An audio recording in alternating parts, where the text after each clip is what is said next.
Pernah nggak sih kamu mikir, kenapa kamu bisa tiba-tiba ingat masa kecil, tiba-tiba lapar padahal baru makan, atau tiba-tiba kepikiran seseorang tanpa alasan? Padahal, di balik semua itu, ada satu organ kecil, beratnya cuma sekitar 1,4 kilogram, tapi mengendalikan seluruh hidupmu. Ya, otak manusia. Selama ini kita tahu otak buat mikir, tapi cara kerjanya yang sebenarnya justru jarang banget dibahas. Dan di video ini, kita bakal ngebahas cara otak manusia bekerja, bukan yang ada di buku pelajaran, tapi yang bikin kamu bilang, "Lah, kok bisa gitu?" Otak lebih sering menipu daripada jujur. Hal pertama yang jarang orang sadari, otak itu bukan alat pencari kebenaran. Otak adalah alat bertahan hidup. Makanya, otak sering banget menipu kita. Contohnya, kamu pernah yakin banget sama satu ingatan, tapi ternyata salah total. Itu bukan karena kamu pelupa, tapi karena otak itu suka mengedit ulang memori. Setiap kali kamu mengingat sesuatu, otak nggak memutar rekaman asli. Otak justru menyusun ulang cerita dari potongan-potongan. Makanya, dua orang bisa mengalami kejadian yang sama, tapi ceritanya beda jauh. Buat otak, yang penting bukan fakta, tapi cerita yang masuk akal dan bikin kamu merasa aman. Otak mengambil keputusan sebelum kamu sadar. Kita sering mikir, aku mikir dulu, baru bertindak. Padahal kenyataannya kebalik. Penelitian menunjukkan otak sudah mengambil keputusan beberapa detik sebelum kamu sadar.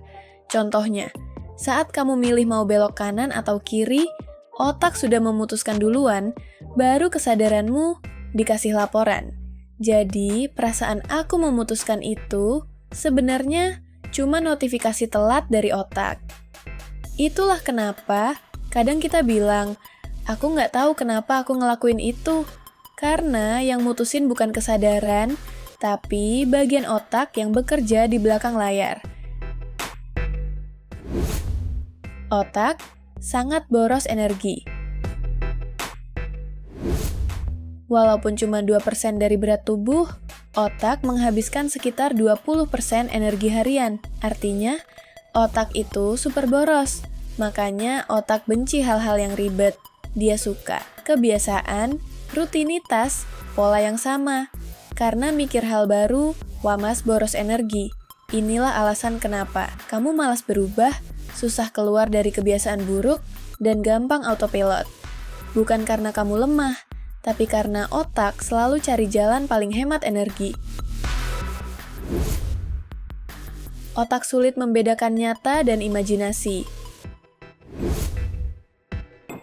Saat kamu membayangkan sesuatu dengan sangat detail, otak bereaksi hampir sama seperti saat itu benar-benar terjadi. Makanya, nonton film horor bisa bikin jantung berdebar, mikir kejadian memalukan bikin malu lagi, overthinking bikin stres. Walau belum terjadi apa-apa, buat otak yang penting adalah sinyal, bukan realita. Itulah kenapa afirmasi bisa memengaruhi pikiran. Visualisasi dipakai atlet profesional, dan pikiran negatif bisa bikin tubuh ikut sakit. Karena otak bilang, kalau rasanya nyata, berarti ini nyata. Otak lebih takut kehilangan daripada mendapatkan. Fenomena ini disebut loss aversion. Kehilangan 100.000 rasanya lebih sakit daripada senang dapat 100.000. Itu karena otak manusia berevolusi di zaman bertahan hidup. Kehilangan sesuatu membaku ancaman. Makanya, kita susah move on, takut ambil risiko, bertahan di kondisi yang nggak bahagia. Karena otak mikir, jangan kehilangan yang ada, meskipun itu menyakitkan.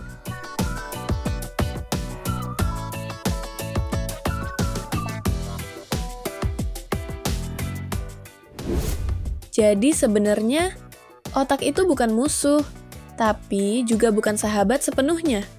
Otak adalah mesin bertahan hidup yang kadang ketinggalan zaman. Hidup di dunia modern yang jauh lebih kompleks. Saat kamu cemas, malas, atau overthinking, itu bukan karena kamu rusak, tapi karena otakmu bekerja terlalu baik. Dan mungkin semakin kamu memahami cara otak bekerja, semakin kamu bisa hidup bukan dikendalikan olehnya, tapi bekerja sama dengannya. Kalau menurut kamu konten kayak gini bikin mikir, jangan lupa share. Karena siapa tahu otak orang lain juga lagi butuh penjelasan ini.